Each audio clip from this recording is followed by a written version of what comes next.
I'm John Sargent, and welcome to Argumental, the show where the hottest names in comedy debate the biggest issues facing mankind.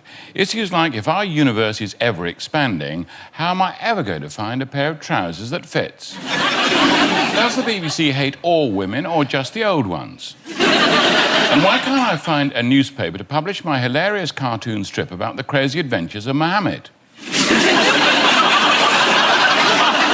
Here to argue such burning issues and others like them are our teams. In the red corner with Marcus Brigstock, this week, it's Jack Whitehall.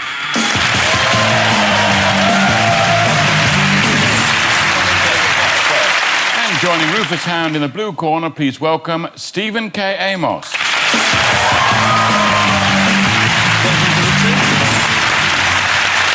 OK, let's start with round one, where we debate a big issue that affects every last one of us. That's right, even you, Jeremy, in Manchester. I'm watching you, Jeremy. Don't make me come round there. Tonight, the subject under discussion is chickens. Chicken. Before they're delivered in buckets and caressed by the Colonel's special coating, they're living, breathing creatures like these. Who knew? Put them on the conveyor belt, the grinder, whee! Factory farming might not be everyone's cup of growth hormone, but surely being able to eat, sleep and cluck without even having to get up means chickens are the luckiest animals on Earth. Is it really worth getting in such a flap about?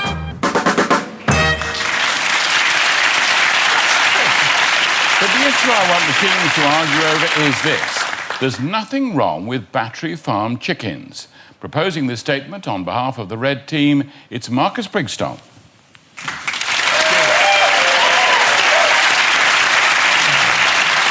Look at that happy chicken. Battery and happy. That's what they like, ladies and gentlemen. Chickens are like prostitutes. You know, of course you can pay a lot of money for a gorgeous, clean-looking one, but I think we all know you'll have a better time with one that's cheap and dirty and has unnaturally massive breasts. Listen, what this argument boils down to is this, ladies and gentlemen. They're chickens. Fuck them. Who cares? They are flightless balls of meat on delicious legs and they sweat gravy. What's not to like? Who cares about chickens? We have to have battery chickens anyway. There isn't enough space in the UK to have free-range chickens. We'd have to move to France and just hand this country over to chickens. Sure, some of them are deformed. They have 3 legs. An extra leg. Brilliant. Who cares about them? No one, no humans care about chickens. We made a film about chickens, Chicken Run. We care about them so little, in the lead role we cast the famous anti-Semitic, God-bothering drunk driver Mel Gibson. That's how little we give a shit about chickens. Give a man a fish, he will eat for a day. Teach him how to fish, he'll eat forever. Give a man a 2-pound battery chicken, then give him another one. They're that cheap. You can just keep on giving him and he'll eat forever. Ladies and gentlemen, they're delicious. I know it. You know it. Vote red. Thank you. Thank you, Marcus. OK, next up, opposing the statement and saying there are a lot of things wrong with battery-farmed chickens, it's Stephen K. Amos. Yes.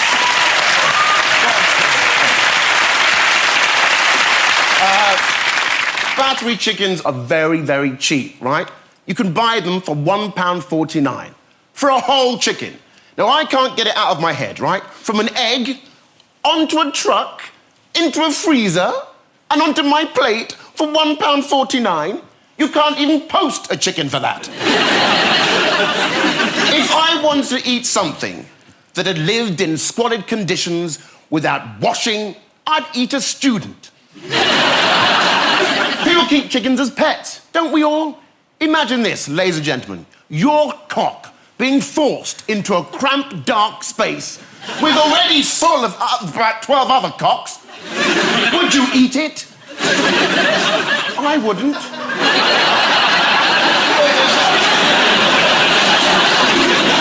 What I propose, ladies and gentlemen, is to find maybe a happy animal in a field, then go up to it and kill it.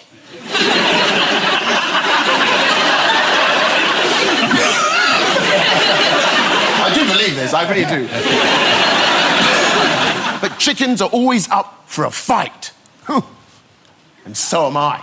So I'll take on their cause, ladies and gentlemen. If you know right from wrong, you must follow the blue team and say, there's everything wrong with Battery Farm chickens. So please, vote blue.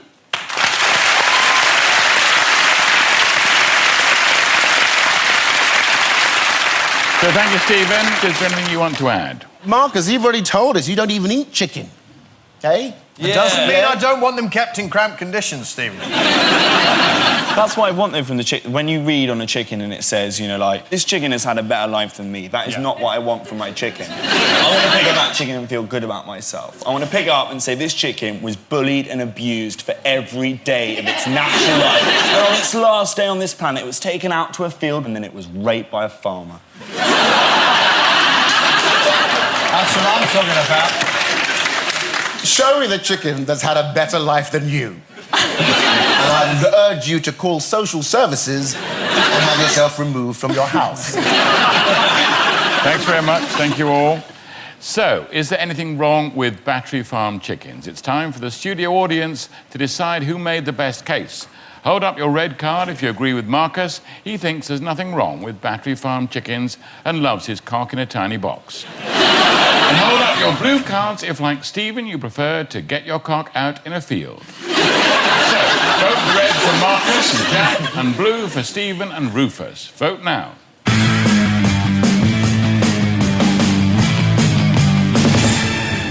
So, that looks like a victory for the blue team. Well done, Stephen and Rufus. They've convinced our audience that Battery Farm chickens are very wrong. Delicious, but wrong. After 12 months, a hen's egg-laying ability starts to decline, but it's fine, as these days they can have their eggs frozen while they concentrate on their career. The discovery of vitamin D meant that you can keep something indoors with no sunlight. Bad news for chickens, great news for goths.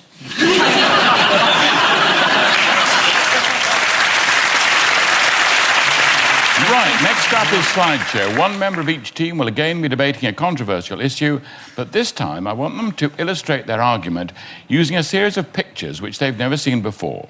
Rufus and Jack, you're up for this one. Rufus, I'd like you to start by arguing that facial hair on men is never attractive. Here's your first picture. Look at me. Look at my face. What a disgrace. Brad Pitt, you impressed no one.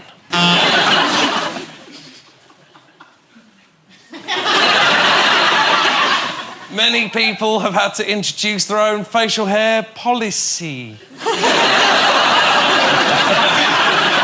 That's why the Brazilian has taken off in such a big way over here. No lady wants to glance down at an obliging gentleman friend and find that whilst it was Brad Pitt that went down, it's now David Bellamy who's doing the licking.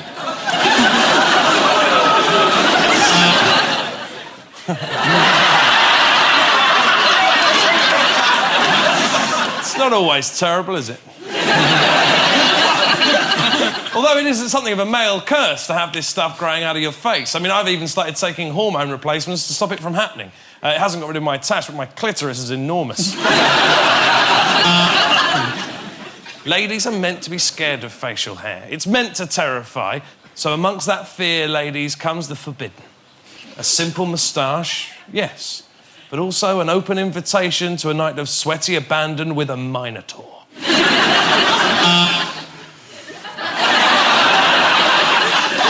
Because I don't care if you're dopey, grumpy, or sleepy. Tonight, I'm going to get funky with my unattractive moustache.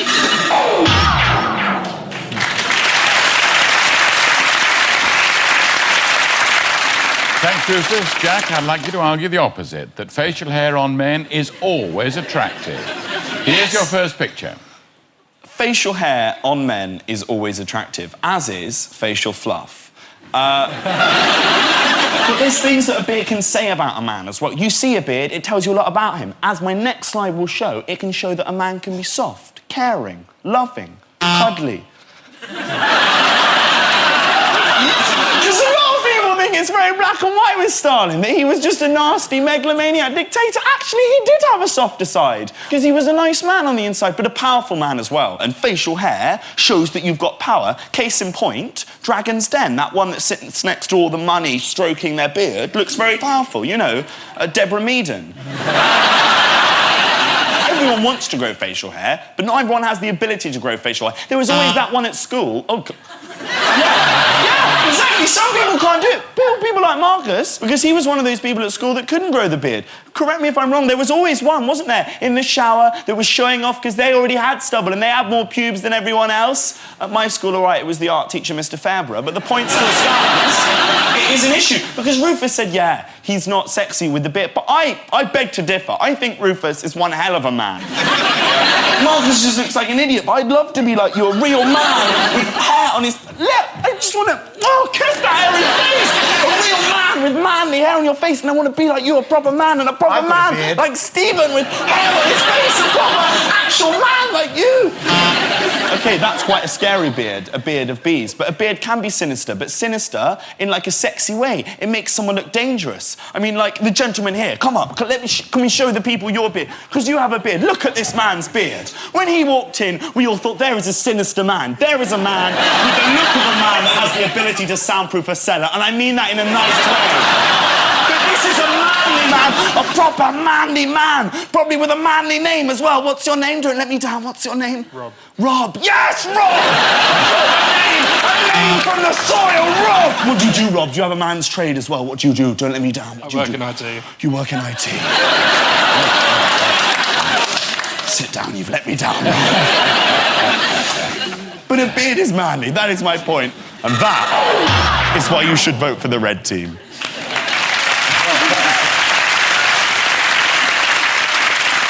Thanks, Jack. Marcus and Stephen, would you like to pitch anything into this debate? I'd like to go back to one of the pictures. Picture of Marcus. I cannot be the only one thinking Osama.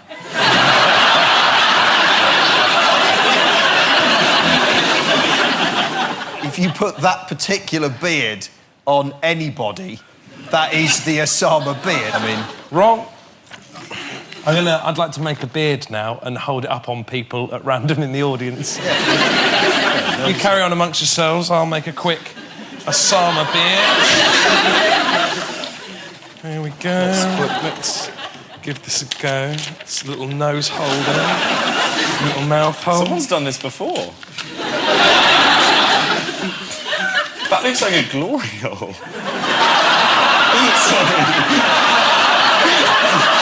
I'm about to put it on my face. Well, here goes, Marcus. yeah.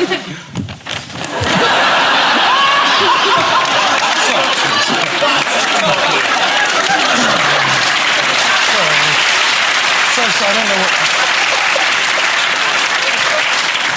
OK, thank you. So, is a man's hairy face a thing of beauty? It's time for our studio audience to decide who made the best case. It's a red card for Jack, who says yes, and a blue card for Rufus, who says no. Vote now.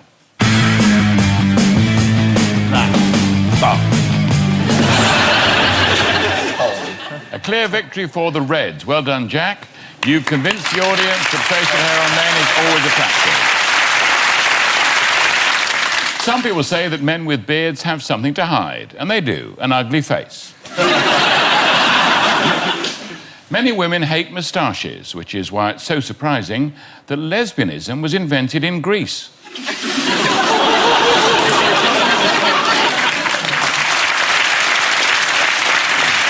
us after the break, when we'll be finding out whether kissing is cheating and if having a famous parent makes you a celebrity.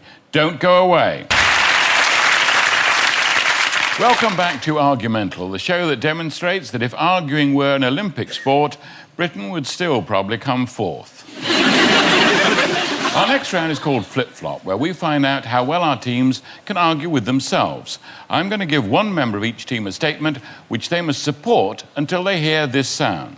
At which point, they must perform a U-turn and argue against it. Then flip-flop backwards and forwards every time I press the buzzer. Marcus and Stephen will play this one. Marcus, you're up first. I'd like you to start off by arguing that kissing isn't cheating. Right. There we go. Ladies and gentlemen, kissing isn't cheating, particularly if you're playing Monopoly. But kissing isn't cheating in a marriage anyway, is it? Because it's only kissing. It's just a little bit of kissing. And that's filthy. And if I were caught doing that, I would fully expect my wife to string me up by the bollocks. Because is that an OK way to behave? Yes, it is. It is. Because she knows I enjoy being strung up by the bollocks and that kissing is not cheating. It's fine. The kiss of life. People give each other the kiss of life, don't they, when they're in danger or when someone's attractive and you go, oh, sorry, I thought you looked a bit peaky, and you can just leap on them and go for it. And it's cheating, though, isn't it? Rescuing someone like that, if you're married, is absolutely out of order. If you see someone recently pulled out of a swimming pool and you're married, I'm afraid you just simply have to watch them die. That's the way that it works. Kissing is not cheating ever, unless it's on the genitals. Then perhaps. But I don't think we're talking about genital kissing here. I think that is cheating, and so's facial kissing. The French kiss each other, don't they? Whenever they meet each other, they kiss on both cheeks, and yet we call French kissing an arrangement where you basically smash your faces together and try and lick some sick out of each other's throats. And that is cheating, ladies and gentlemen.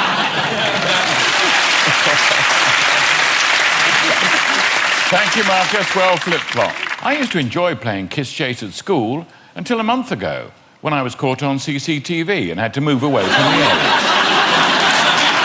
OK, Stephen, you're up next. I'd like you to begin by arguing that Brits aren't drinking enough booze.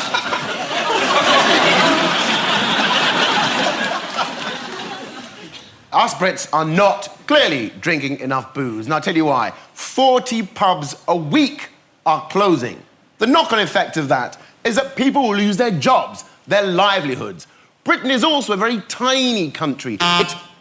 And to make it bigger, we need to go to France for those booze crews. Bring them back so we do continue drinking more booze. There are people sitting here around this set here with glasses. What's in their glasses? You think it's water. It's gin. We're all completely and utterly twatted. We're off our faces. Half the audience, you twatted too? Yeah. Did you hear that? That's disgusting. You should be ashamed of yourselves. What will drinking do to you? It'll make you slap children, punch them in the face. I think it's a really great idea. So why don't we all join together, have a drink, go outside tonight and punch a child in the face. How good would that be?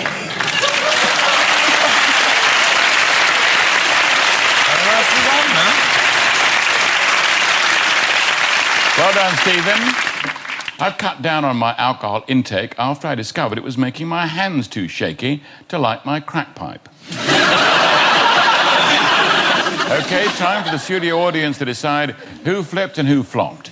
If you thought Marcus flip-flopped best about the ins and outs of infidelity, then vote red. But if you thought Stephen flip-flopped best about British boozing, then raise a glass to blue. So it's red cards for Marcus or blue cards for Stephen. Vote now. Very nicely done, everybody. Very nicely Let's done. go to the pub. So, a blue majority there. Commiserations to Marcus, but congratulations to Stephen.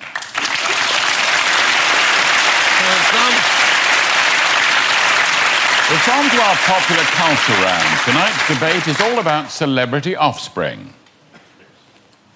Famous kids, the key to success has always been who you know, not what you know. But until recently, you did have to know someone apart from your own dad. Every lunk wants to be famous these days, but does falling out of clubs, cars and dresses really count for talent? But it's not all harmless fun and games. Sometimes it can lead to this. Kids beware. If you keep banging on about daddy, before long, they'll nail you for it. Celebrity kids there, but the statement I want our teams to argue is this. Having a famous parent does not make you a celebrity. First up, it's Jack.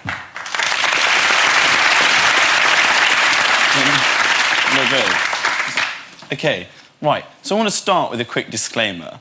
The moral bankruptcy amongst people like this is not their own fault, because fact, celebrities do not make good parents. Case in point, the Celebrity Mother of the Year award, which 2 years in a row, 2006 and 2007, was awarded first to Kerry Katona and then the following year to Jordan, aka Katie Price, look at me, giving that award about as much legitimacy as the best dad in the world mug, which sits proudly on Joseph Fritzl's mantelpiece.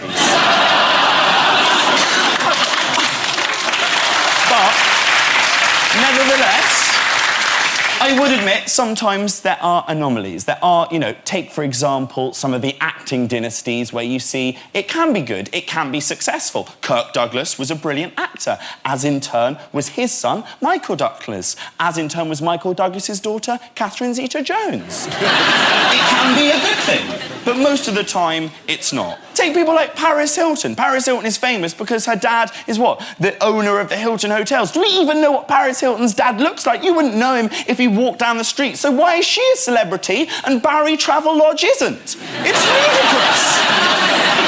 You have to vote for my team tonight because not only should you vote for them, but it is your duty to vote for them because it's our fault that these people get attention. It's our fault that they have the oxygen of publicity which they so desperately crave because that's why they crave it. They crave attention because they didn't get attention when they were children, because they were trapped in hellhole celebrity families where daddy made loads of money in the 80s and didn't work for a day for the rest of his life, and then neglected son that nobody ever paid attention to, nobody ever wanted to listen to, and now he's been forced to chase his own life of fame and fortune and use his fleeting television appearances as a desperate cry for his dad's attention.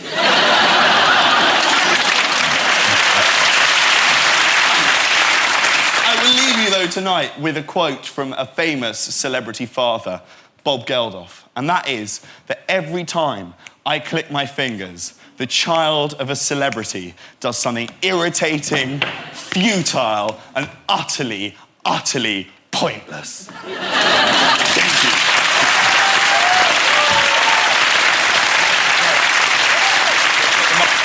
Well done. Next up, opposing jackets, Rufus. He's arguing that having a famous parent does make you a celebrity.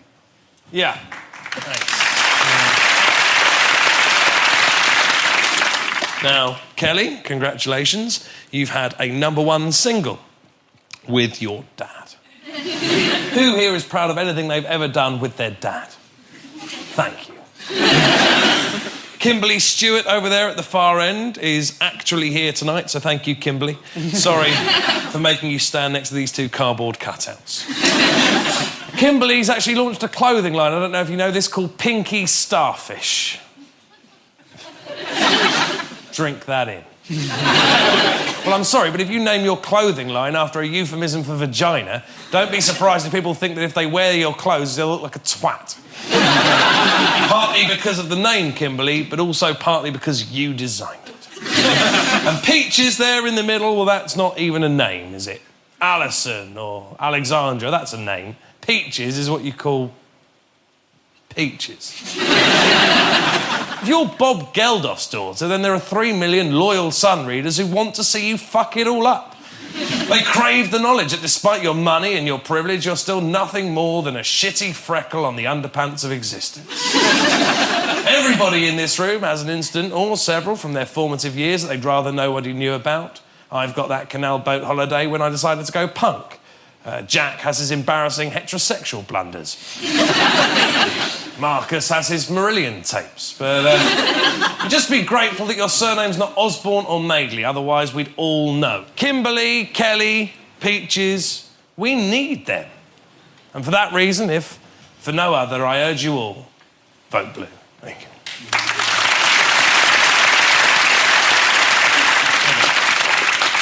Thanks, Rufus. Marcus and Stephen, would you like to add anything in support of your teammates? I'd like to ask who the 3 people are in here. Who here doesn't know who at least one of these people is? OK, thank you. And who here amongst you who does know who they are, wish that you didn't? OK. Kimberly doesn't want to hear this. Right, thank you all. So, does having a famous parent make you a celebrity? Once again, the studio audience will decide who made the best case. It's a red card for Jack and Marcus, who think Peaches Geldof should get a proper job, and a blue one for Rufus and Stephen, who think having a famous mum and dad is a free pass to stardom. Vote now. Oh, my friend. Do we get 2 votes for the pregnant lady? So, it looks like a win for the Reds. Well done, Jack and Marcus. They've convinced the audience that having a famous parent does not make you a celebrity. Having Bruce Willis and Demi Moore as parents certainly hasn't harmed Rumour Willis's acting career. What's harmed her career is having a face like an anvil.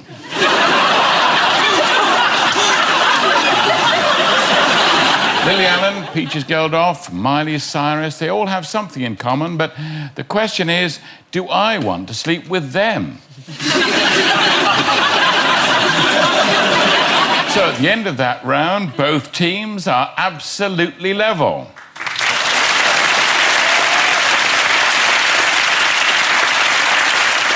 Time now for the final round and a last chance for our teams to show just how argumental they really are. I'm going to show them a series of images. All they have to do is to suggest what argument the picture is proving. OK, here's the first one.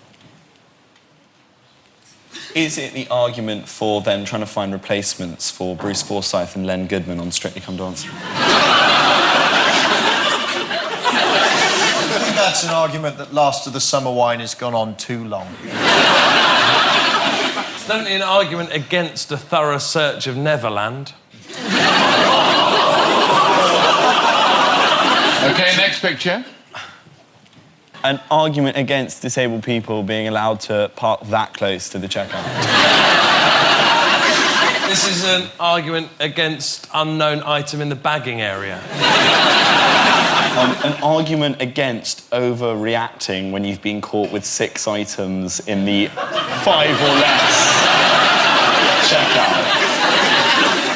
Next picture.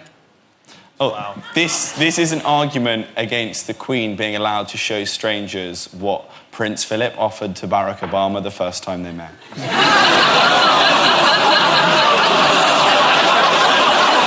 This is an argument for being able to hear the Queen at all times, because I reckon she's saying, if you don't stand up in my presence, I'm going to ram this banana up your arse.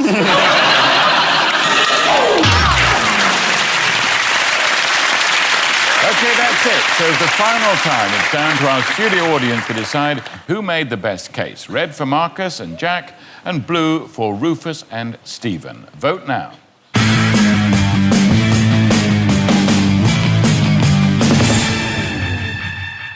So I can tell you that the red team have won the round, which means this week's winners are the red team.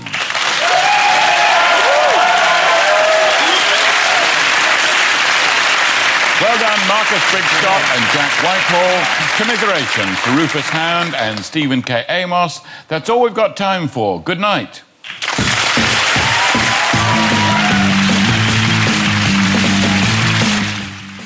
And Jack Whitehall shows off his stand-up skills in his hometown this Sunday night at 10 in Dave's brand new One Night Stand.